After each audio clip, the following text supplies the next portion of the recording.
So hey lovelies, here's the thing. Archetypes are not symbols. They're not figures, they're not metaphors, they're not ideas, they're not myths, they're not memes. Archetypes aren't things that exist in an actual concrete form. Archetypes, as Carl Jung defined the term, we use the term all the time and in tarot circles, and we're implicitly drawing on the work of Carl Jung, although we may never have read Carl Jung. In fact, I have read very little Jung per se, because he's impenetrable. He is not fun to read most of the time. If you're interested in reading Jung, I super encourage you to do so. And I encourage you to read this little book first as an introduction to help kind of prime the pump, as it were. This is one of those Oxford University very short introductions. It's really good. It's really thin. It's pretty. It fits nicely in your purse or your backpack. Anyway, Jung is not easy to read, but we all draw implicitly, and not just us tarot people, but all sorts of folks in modern culture, and certainly every time we invoke the hero's journey and we invoke Joseph Campbell, he was highly influenced by Jung. I mean, he's everywhere.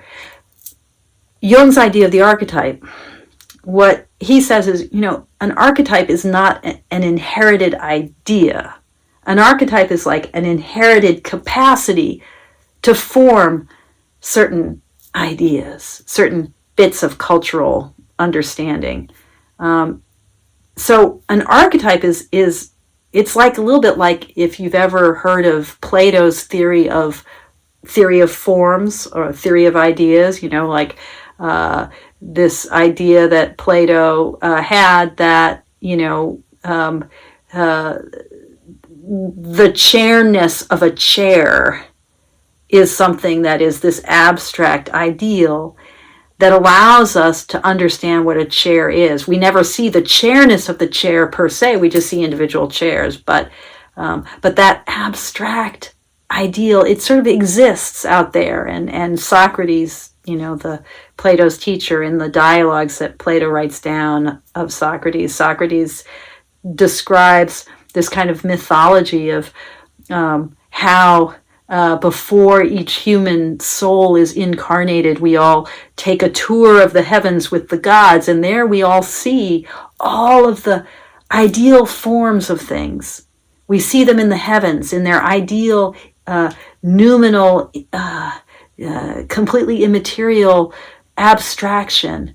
And because we've seen in the skies before we're incarnated, we've seen the chairness of chairs and the dogness of dogs and the water bottleness of the water bottle. Then when we come down to earth into human form, we're able to create actual physical versions of the abstraction we've experienced before our incarnation. That Platonic theory of ideas, or of the forms, of ideal form, that's kind of like the Jungian archetype. This kind of inherited capacity to develop notions of meaningful content.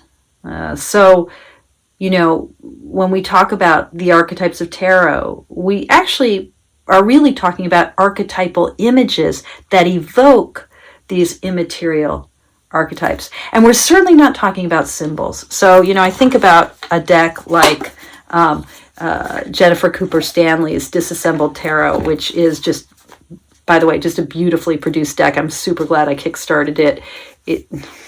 I'm kind of a sucker for, I don't really need edged decks, but when I have edged decks, if they're like this kind of matte color, orange. This burnt orange, love, beautiful backs. So, what Jennifer did in this deck is she took the symbols that are crucial for each card and just laid them out. So it's actually a fabulous study deck in a lot of ways, right? Because, you're like, oh, okay, they're the pillars, there's the triple moon, there's, the tree of life, there's the scroll, there's the pomegranate, right? These are symbols, right? Symbols might help us constellate the archetype, so that we can create a unified archetypal image. We create an image of justice by constellating these different symbolic bits. But the symbols are not the archetype. And they're not even the archetypal image. They are like the stars in a constellation that help us see a shape that isn't there except in a kind of evoked noumenal way, like the chairness of the chair. The chair, this actual chair, evokes the idea of chair, but the idea of chair isn't physically there.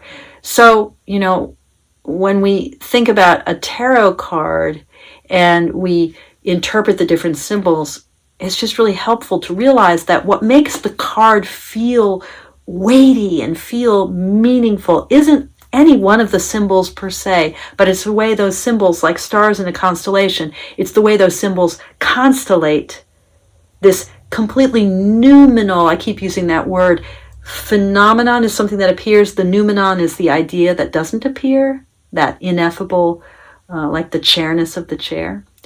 So what gives a tarot card for us its sense of value and meaning is not us like reading off like a decoder ring the symbols. This is what makes a tarot deck different than a Lenormand deck, or what makes the kind of reading that we do with Lenormand, which is a kind of rebus-like reading where we just read the symbols, like we're like using a decoder ring and we're like, oh, okay, cat equals, right?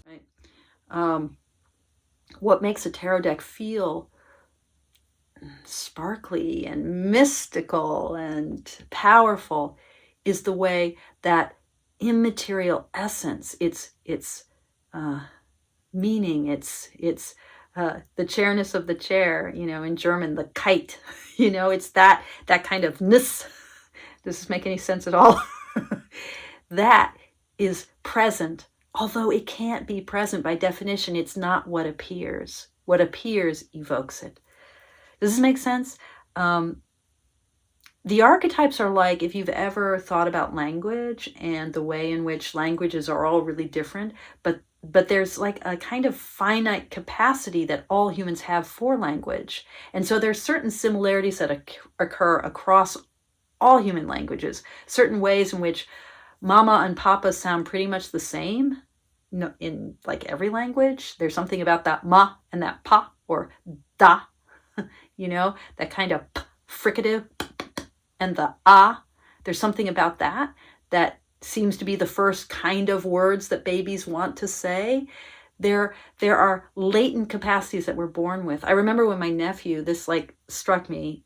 This idea, by the way, is what the linguist Noam Chomsky talks about when he talks about the deep structure of languages, this sort of universal grammar that is inherent to just the way the human mind works, and we're all born with it. And then our exposure to actual speaking people in actual concrete situations, actual contingent contexts, that those contingent moments actually call forth this innate ability.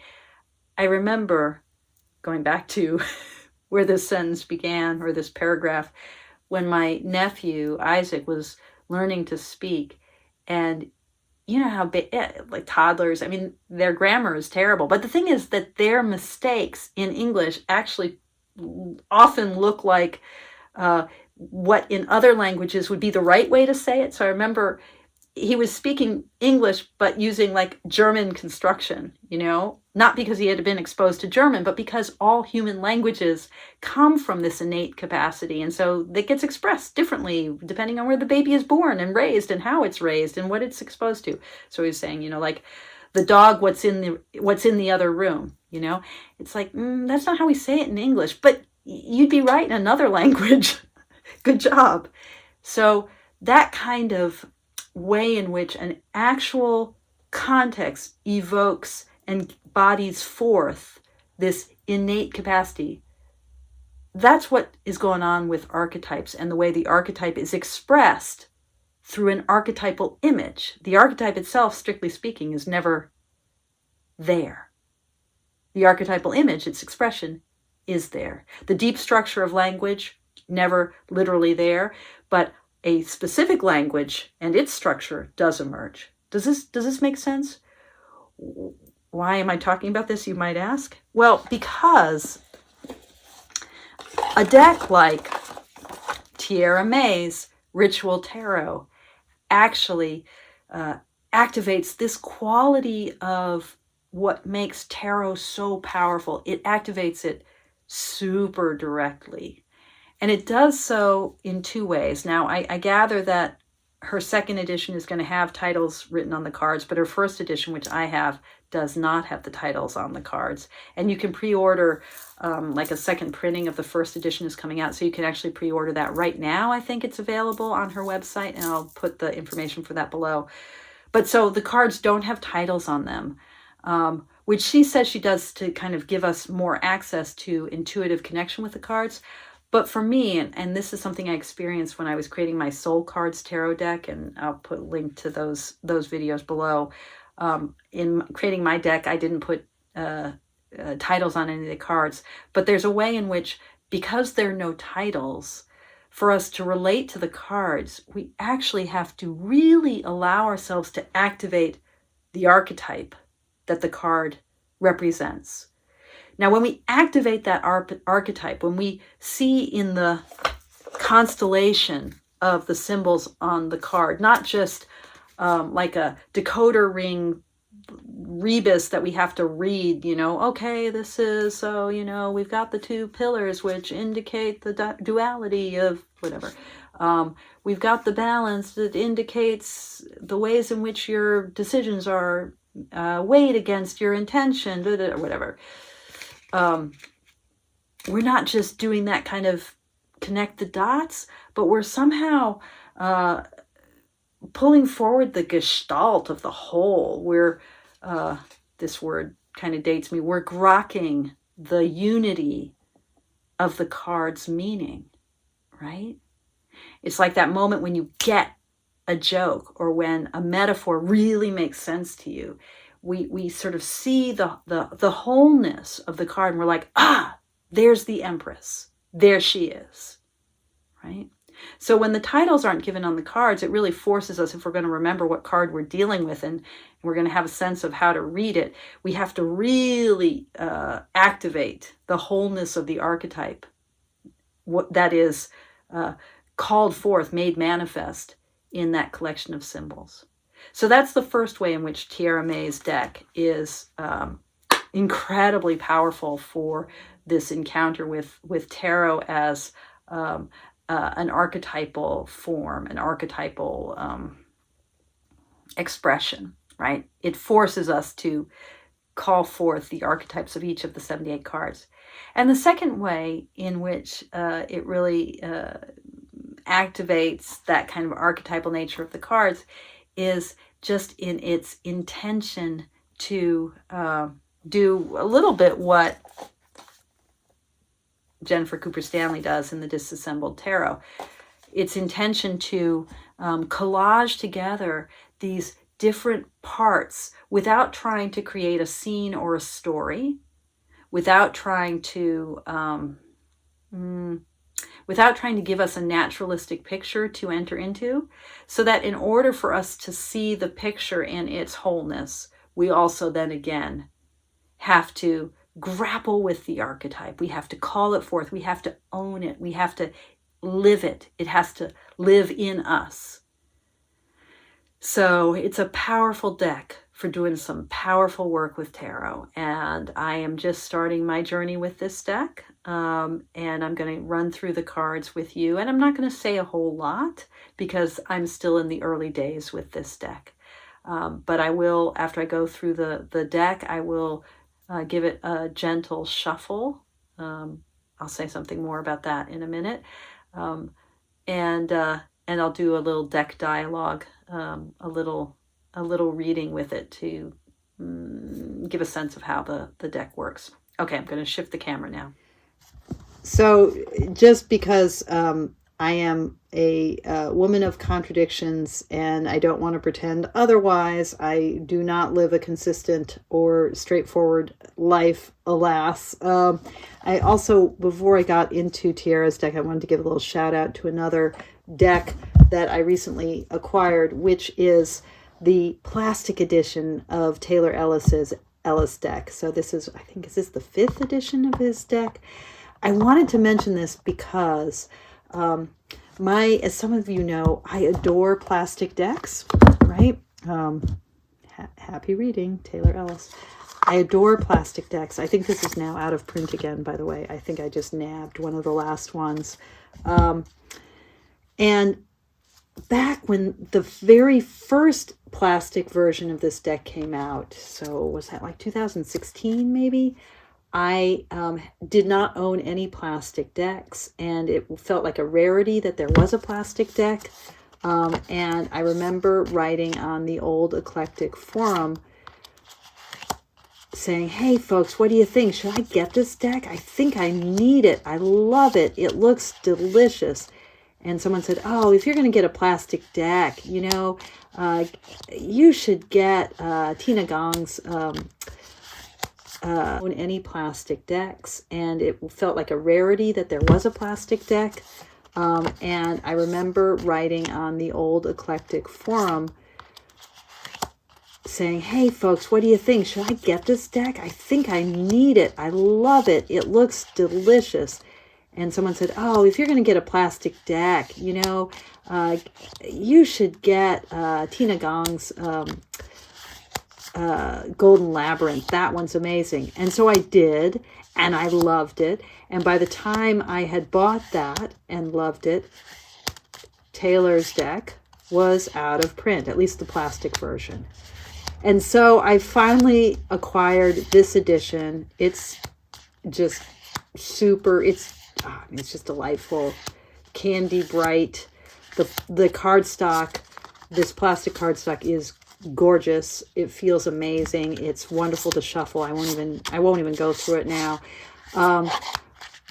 And I sort of feel like I've come full circle in my plastic deck lust.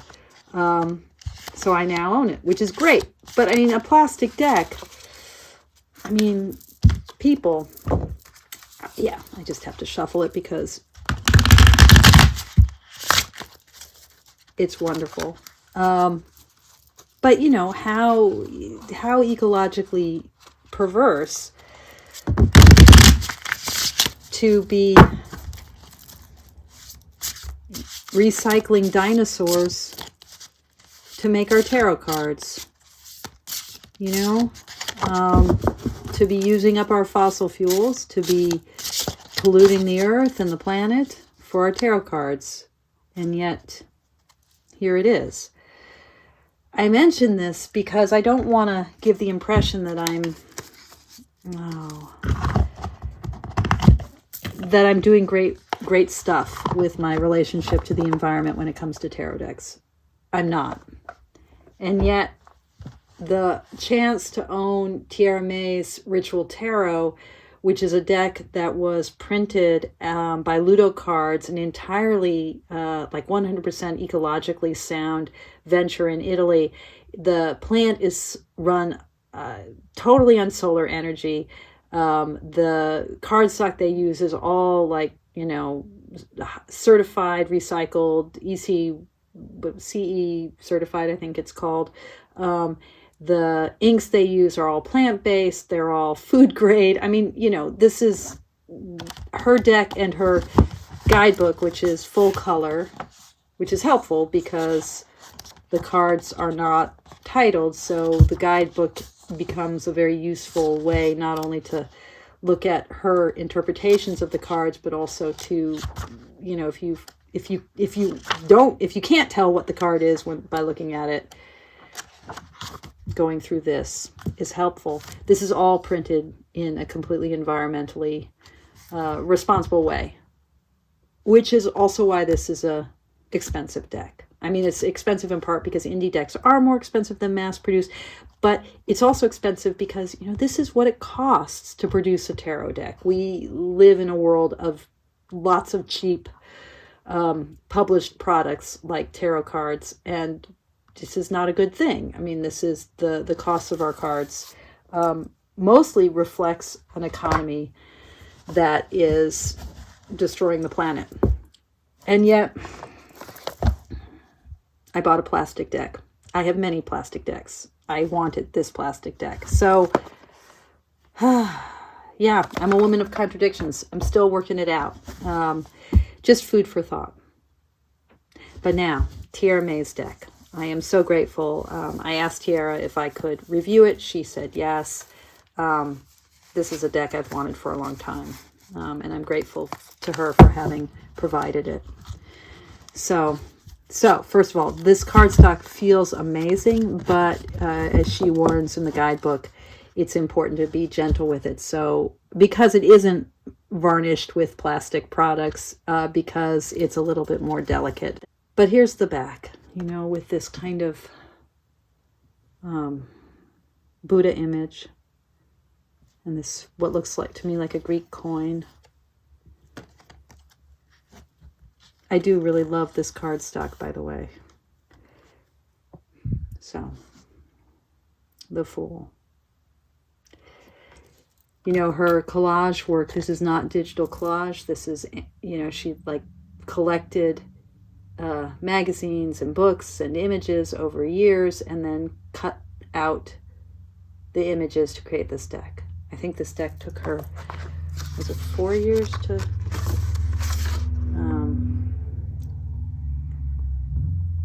She began in 2019.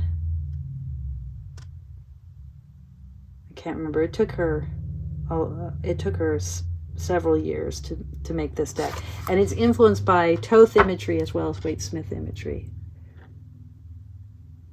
So, you know, the sense of new beginnings, of blindness, but also seeing.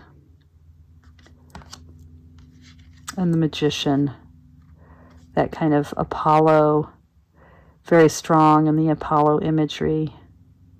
But do you see what I mean? This kind of collection of different component parts, which can call forth, it calls forth aspects of the archetype, and then compels us to create a unity, to pull it all together, to see at a glance the ways in which this is the Magician, or the ways in which this is the High Priestess. I love the blue in this card. This snake going up to her. The Empress, the Madonna and Child. So, I mean, you can do with this deck, you can do a kind of, you know,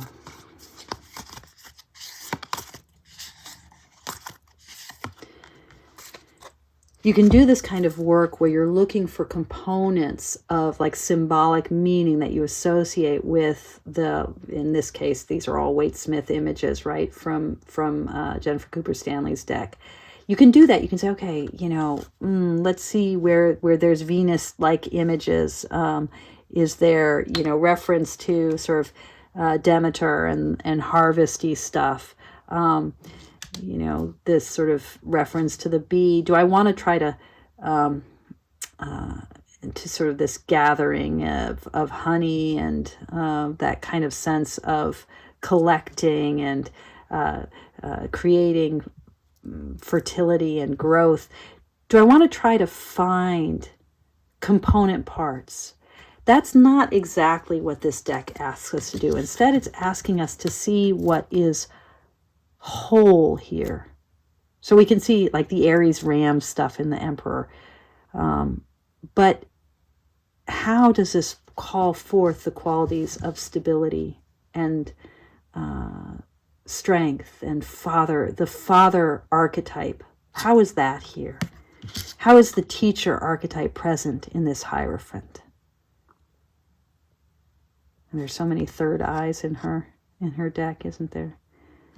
It's just so lush. I've heard people say that this is a great deck for ritual work.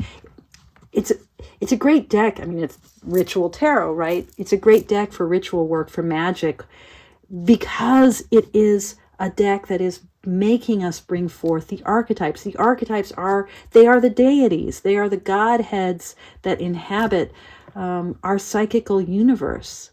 They are what is in the watery depths of cards like the moon. You know, what's in those waters of the unconscious.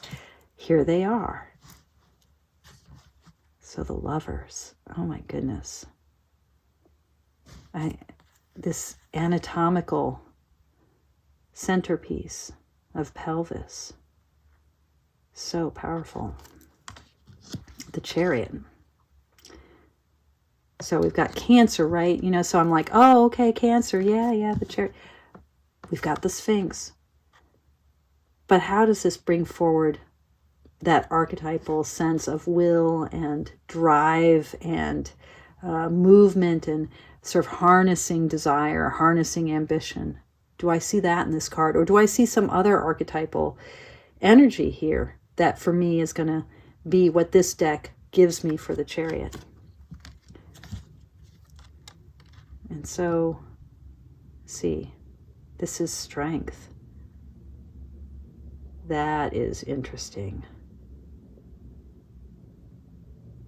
So my work with this deck is going to be similar to the work that I did in constructing my Soul Cards Tarot, right? Where it's like, okay, this is the card for strength. How does this give me the archetype of strength? Where is that? With this little weird little being that I love the way that she's given eyes to all of these images. The Hermit.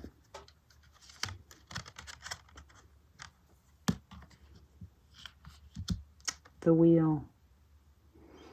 Wow.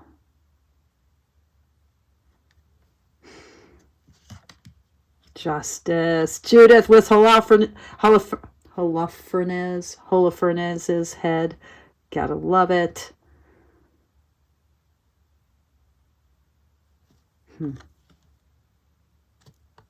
The eyes of a peacock.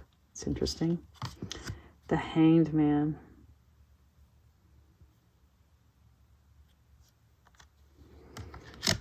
Death. This is a very airy death, isn't it? It's a very still death. And Temperance. Definitely we've got fire and water here. That heart and the dove. Kingdom on the Hill.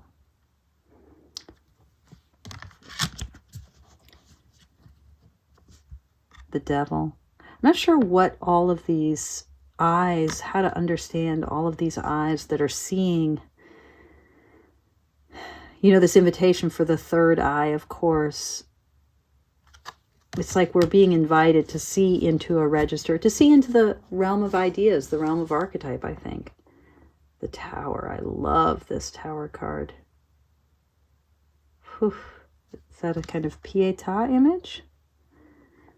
I wonder if, I don't think I haven't looked at the guidebook at all. Does it list? I don't think it lists what her, no. It would be wonderful. This is something I wish all collage decks did. I love these blown up images for the majors.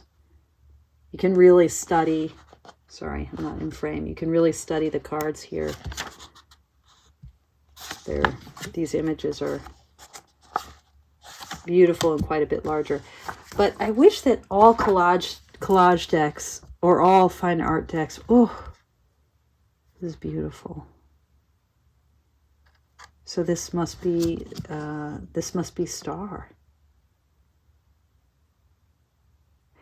People have said, you know, the Star card is confusing because there's a moon in it, but and I totally get it. Anyway, I wish it were standard practice for collage deck and fine arts decks to just always say where the art is taken from, because I think that sense of origin story is super helpful. Wow. So this is Moon. And Sun. Is that right?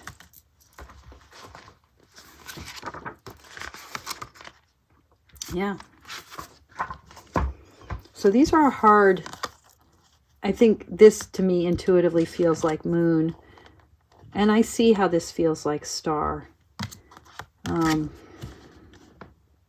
this Sun card with the Botticelli little, I guess from the birth of Venus maybe, or from spring. It's blowing on the corner. Not exactly sure. So, and this is Judgment. This is an intense Judgment card. This is not so much awakening as it is reckoning. This is definitely a card of reckoning. What does she say about Judgment?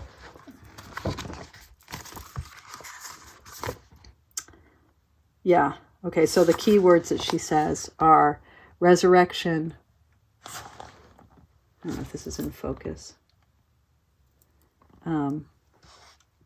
Resurrection, awakening, salvation, rebirth, new beginnings, spiritual reward, renewal, personal evolution, absolution, and atonement. A day of reckoning is upon the seeker. The time has come to separate the wheat from the chaff. So, the fierce heavenly guardian or Lokapala, featured in the center of the card, represents the unyielding temperament of this resurrection. So it really does have this quality of reckoning, which is really powerful. And then here's the World. Wow. So we've got wands. I love all of the Egyptian imagery.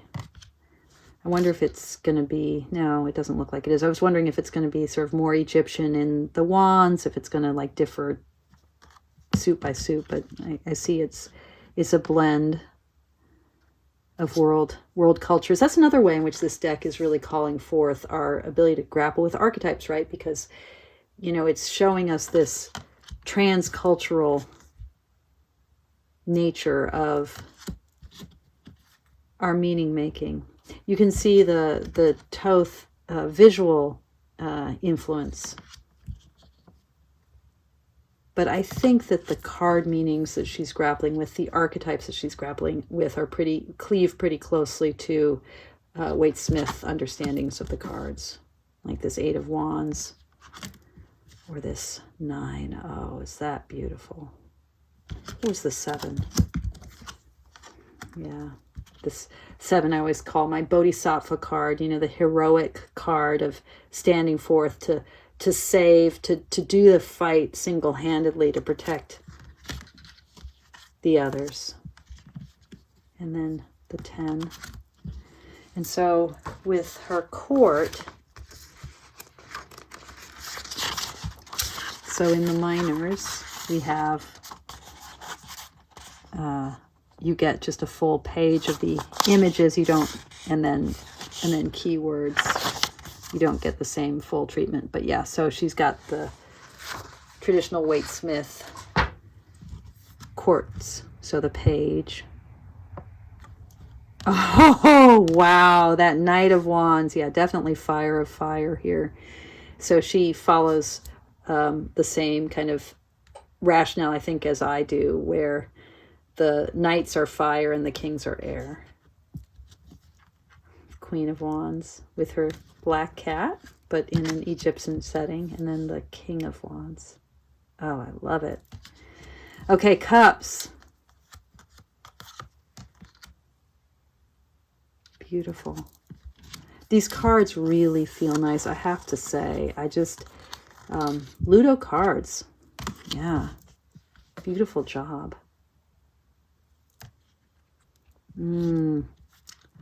Look at this 5 of Cups. The eye on the hand. Yeah, just that gesture of grief and the masked face. I love her collage work so much. Oh, look at this 6. Oh. Yeah, a really beautiful image of that childhood, that nostalgic sense of childhood. And the 7. This does kind of feel more like a Crowley Harris 7. The debauch, the debauchery. But I can pull from it still the archetype too of like just not, it's like the 7 of Cups, you know, the cups are the suit of, it was a suit of the psyche, of kind of archetypal richness, of the reservoir and depth of imagery that we all have access to in our unconscious. And the 7, it's like this failure to get serious about it, this kind of squandering of the world of meaning. So that becomes, in the Crowley-Harris deck, it becomes debauchery. In the Waite-Smith, you know, it has that classic idea of the 7 of Cups as not choosing, as being sort of stuck in how do I want to say, stuck in a kind of indecisive, the paralysis and paradox of choosing. The 8 of Cups. Oh, is that beautiful? Oh, I love it. The seeker. Needing to turn away from the goods of the world. And this 9 of Cups, that's super interesting. So the card, you know, the card of happiness, but I'm not sure that I read that as happiness or as a wish fulfillment. What does she say in her guidebook?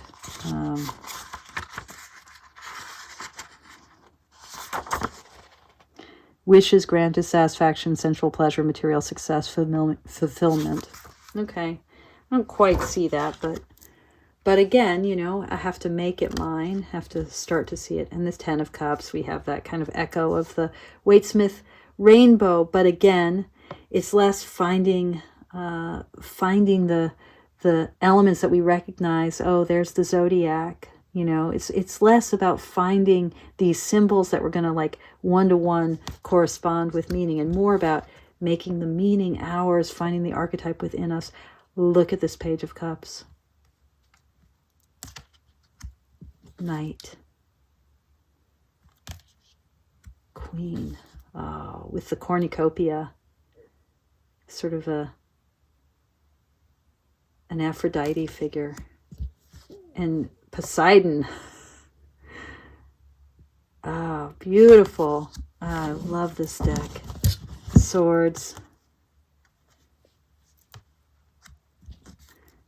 Now here's one of the very few really modern images. I'm not sure I like that.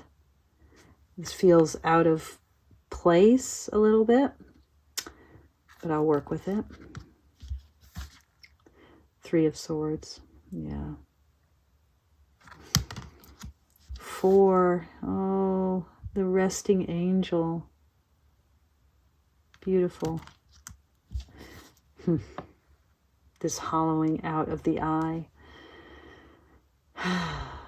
You know, there's that sense in the Swords of what we see and what it costs us to see. And I think Susie Chang's definition of the 3 of Swords, which is, you know, something that you can't unsee. And I think the 5 of Swords, the kind of victory, the Pyrrhic victory of the 5 of Swords, the kind of cruelty that it denotes. It's also like, you know, there's a kind of way in which there's a knowledge that we are, what our actions do in the world that we have to grapple with. The 6. It's interesting. And we've got the waters here.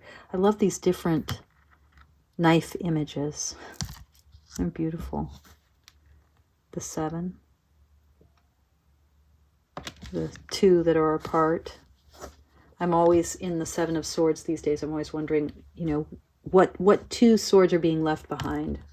What don't I get to take with me? And the 8. Oh, man. 9. Nightmare. My own mind turning against me. And then this vulnerability and complete exposure and death, ego death of the 10 of Swords. Page. Knight. Queen. There's my Queen of Swords. Yeah. So the cost to her heart of what she can see. And the King of Swords. The wisdom of the Owl of Minerva. What does it mean to know and to really be wise, to excel in the sword that cuts through the pretenses of the world? Pentacles.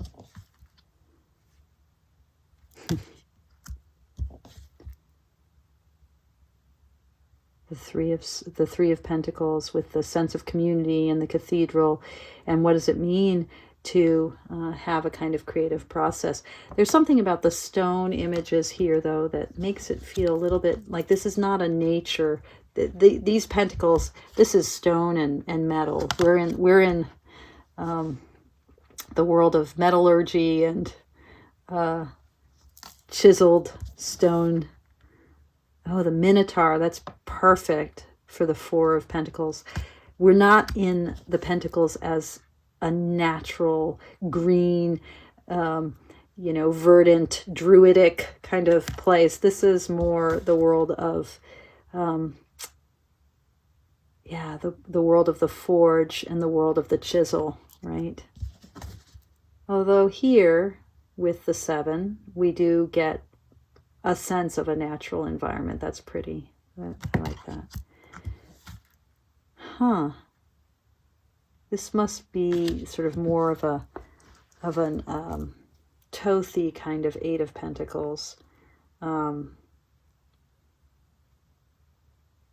8 of Discs, a kind of prudential, this is prudence in the Crowley-Harris imagery. And I guess that sort of sense of the pentacles as discs and as coins and as leading to a kind of, prudence is the wisdom that knows how to do things in the world, that knows how to work from experience, that knows how to make things happen.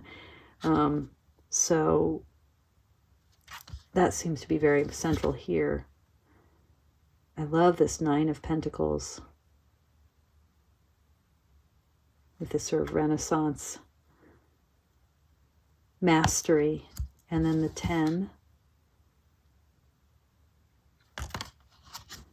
Page, Knight, Queen, King.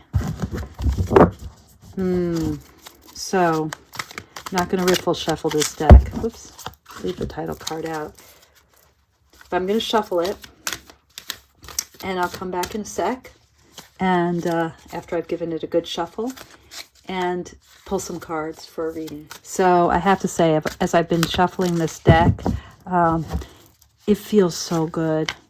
And yeah, I appreciate that you want to be gentle with it, but not too. I mean, it's a working tool. It feels lovely.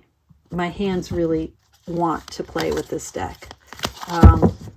So it just feels it's cut beautifully. Sometimes the edges of decks don't feel so nice. These are cut really beautifully, and they slide. They just feel good. Now, if you care, obviously the back is not reversible. I didn't say anything about that because I don't really care about that sort of thing. But there we have it. So let's do a little bit of a dialogue here. This is my favorite way of getting to know a deck. Just asking a super open-ended question and asking and paraphrasing and seeing what the deck has to tell me. So, Ritual Tarot. What do you want to tell me? What do you want to show me? Oh, okay. I believe that this is the Page of Cups. Let me just double check. I believe that this is the Page of Cups. You can see that learning these archetypes, it isn't memorizing the cards. It's like inhabiting. Yeah, it's the Page of Cups. I mean, that makes sense, I think. Are you saying you want to help me learn how to carry and really bring into my life and to start to trust the archetypal images, to really allow myself to open my intuition to do that work. Is that what you're saying that you want to help me do? You want to help me see? You're helping me be the Page of Cups. You're tutoring me in the world of image and psyche. Is that what you're saying? So we're getting an upside down.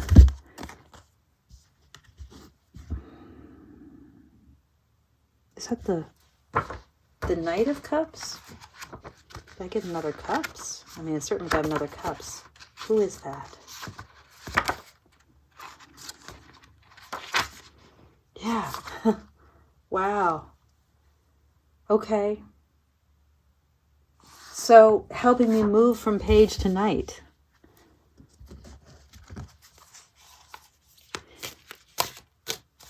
What do I need to bring to this work with you?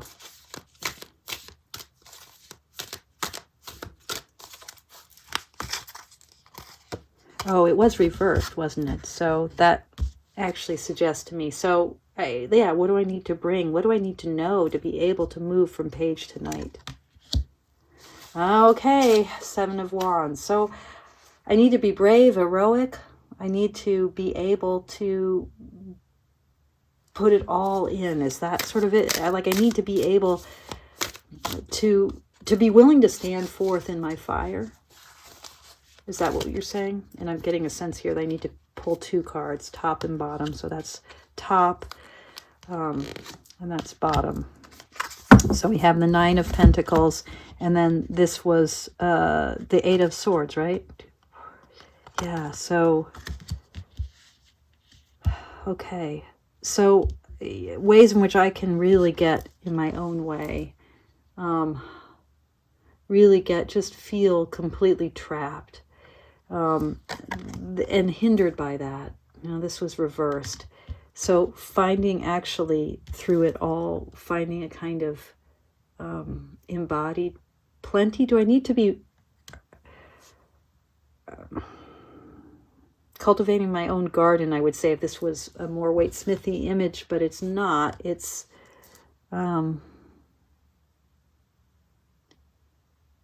yeah. So how I get out of myself, how do I make contact with the qualities of prudence and the world of the discs and the world of resource and the material world? I tend to hang out in the air and in dream. How do I get more into the natural? And you were saying debauch. Okay, so allow myself to kind of not figure things out. Let myself luxuriate in the place of the Seven of Cups. Let myself be a little bit in the midst of it without making sense. Stop making sense. Knight of Fire, right? Okay. I mean, I think I'm pulling strong encouragement from this collection of images. I feel like I need one more thought here. I mean, we've gone from Page of Cups to Knight of Cups, and now here we are at the Knight of Wands. What's next? Okay, so my fire is really important. That willingness to venture forth, that adventurous quality. That's what this deck is going to call forth. I love it. I'm excited. So I will venture forth. This has been a long video, you guys. If you've followed me along this far, yeah. Thanks for joining me on this adventure. Tiara May's Ritual Tarot. It's not a cheap deck, but it is worth it. And it is going to allow me to do some deep work. So I will keep you posted on what my discoveries are with this deck. And as always, thank you so much for watching, and thank you so much for your practice. Toodaloo.